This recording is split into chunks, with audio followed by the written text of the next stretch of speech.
Our final candidate profiles of the campaign season take us to the top statewide race in Missouri. 4 people are running for governor in the Show Me State. Republican Mike Kehoe, Democrat Crystal Quade, Libertarian Bill Slants, and Green Party candidate Paul Lehman. We'll speak to the top 2 polling candidates today, starting with Mike Kehoe.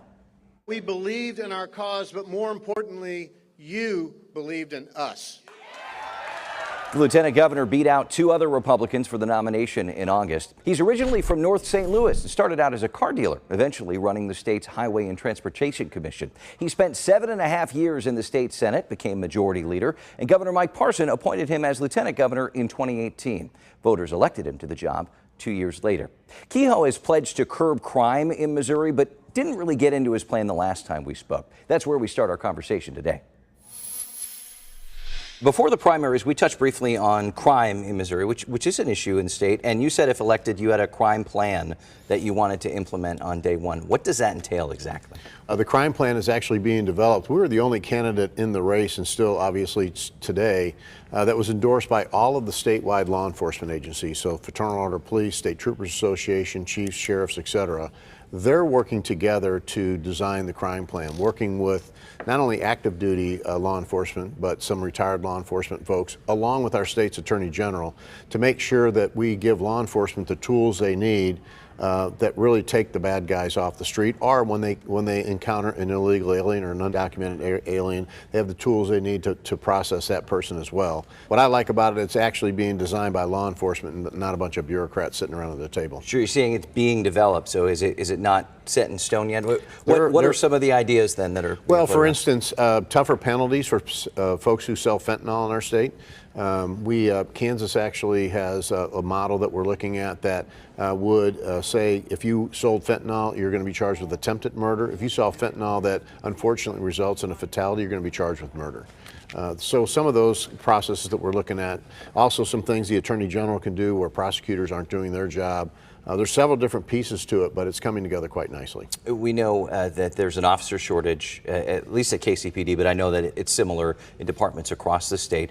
Would there be any room in that plan to try to shore up staffing, and how would you go about doing that? Most definitely. Several states, including Florida is the one we're looking at, have kind of a statewide tool that they're using for recruitment and retention of law enforcement officers, no matter which agency they're at. So we're looking at some ideas on that. We're also working with Speaker Patterson, Speaker-elect Patterson, I should say, from here in the Kansas City area, as well as the Pro Tem of the Senate, Cindy O'Laughlin, to make sure we have members that are willing to follow these bills and that these are legislation that would move forward. So we feel good about the direction we're going. We're going to continue to work on that crime plan. It will be the day one plan, should we be elected by Missourians, that we enact when my hand comes off the Bible. No secret right now, money is tight. The economy widely polled as the #1 issue for Missourians. Last time we talked, you told me that you wanted to eliminate the state income tax. How do you ensure that essential services are still funded if that happens? Well, sure. That's a great question we get all the time, and it's a fair question. But what we have to look at is the model that we're currently working under that is working. We've cut our state sales income tax, from 6% to 4.7% over the last 5 years. But you haven't seen any defunding of any essential services or education.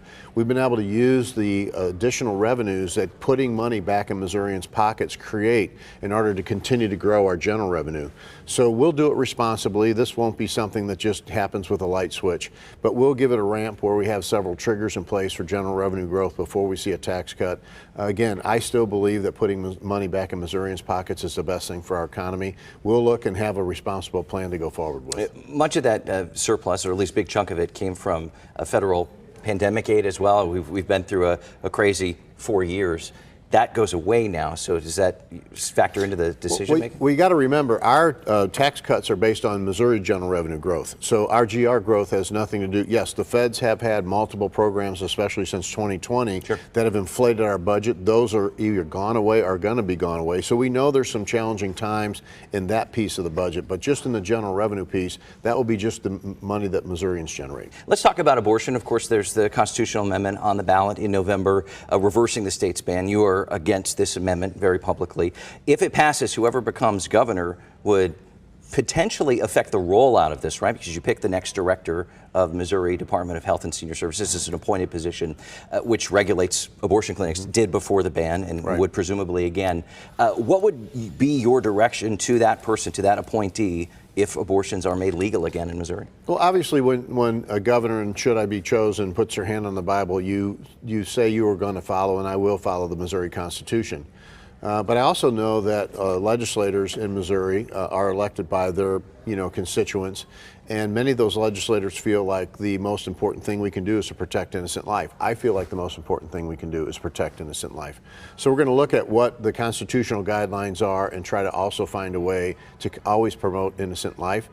First and foremost, I hope Amendment 3 fails. I think that's the first thing that we really hope to concentrate on here in just a few weeks in the ballot. Should it pass, we'll work with the tools that we have and stay within the parameters of the Constitution. You've said in the past that you would consider amending Missouri law to include exceptions for rape and incest if the constitutional amendment doesn't pass. Would that still be your plan? Yeah, if legislators come up with a responsible plan that works, the same position as Donald Trump and U.S. Senator Josh Hawley has had, is that if there's some reasonable exceptions, as the father of 3 girls, my wife and I believe that there could be some room there. All right. Both you and your opponent have legislative leadership experience in Jeff City, which likely would come into play dealing with the legislative branch. Yes. What sets you apart from your candidate in that regard, and how would you work to break up the objective gridlock that we have seen the past few years at Jeff City? A lot of the gridlock we've seen has been in the Missouri Senate. Certainly the Missouri House has some issues from time to time. I'm very hopeful and I believe that Speaker Patterson from here again in Kansas City will do a great job there. The Senate's very near and dear to my heart. We have some great leadership in the Missouri Senate. We'll work very hard to make sure we restore kind of the confidence of Missourians that the Senate can actually function and move forward. And I will use my skills that I've had as a small businessman for 35 years to bring people together, even if they have different points of view, within our own party or not within our own party, to make sure we're doing the right thing for Missourians. I think that's the gift that God has given me, and I really look forward to using that gift to try to unlock the gridlock and actually do things that are good for Missourians.